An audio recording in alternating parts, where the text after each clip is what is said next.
जय श्री राम। मित्रों, आज की कथा का प्रसंग है भगवान के भोग का फल। एक सेठ जी बड़े कंजूस थे।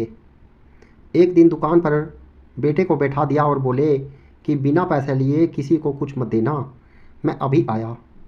अकस्मात एक संत आए जो अलग अलग जगह से एक समय की भोजन सामग्री लेते थे। लड़के से कहा, बेटा ज़रा नमक दे दो। लड़के ने संत को डिब्बा खोलकर एक चम्मच नमक दिया। सेठ जी आए तो देखा कि एक डिब्बा खुला पड़ा था। सेठ जी ने कहा कि क्या बेचा? बेटा बोला, एक संत को जो तालाब पर रहते हैं उनको एक चम्मच नमक दिया था। सेठ का माथा ठनका, अरे मूर्ख, इसमें तो जहरीला पदार्थ है। अब सेठ जी भागकर संत जी के पास गए। संत जी भगवान के भोग लगाकर थाली लिए भोजन करने बैठे ही थे। सेठ जी दूर से ही बोले, महाराज जी रुकिए, आप जो नमक लाए थे वो जहरीला पदार्थ था, आप भोजन नहीं करें।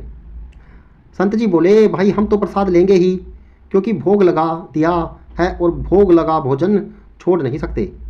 हाँ, अगर भोग नहीं लगाता तो भोजन नहीं करते, और शुरू कर दिया भोजन। सेठ जी के होश उड़ गए, बैठ गए वहीं पर।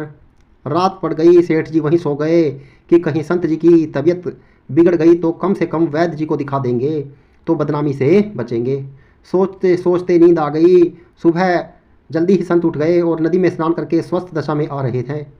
सेठ जी ने कहा, महाराज तबीयत तो ठीक है। संत बोले कि भगवान की कृपा है। कहकर मंदिर खोला तो देखते हैं कि भगवान का विग्रह के दो भाग हो गए, शरीर काला पड़ गया। अब तो सेठ जी सारा मामला समझ गए कि अटल विश्वास से भगवान ने भोजन का जहर भोग के रूप में स्वयं ग्रहण कर लिया और भक्त को प्रसाद का ग्रहण कराया।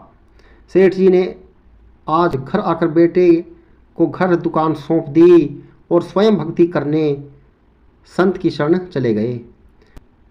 तो मित्रों, इस प्रकार हमने एक सेठ और संत का किस्सा आपको सुनाया है। यदि प्रसंग अच्छा लगे तो शेयर कीजिएगा। जय श्री राम।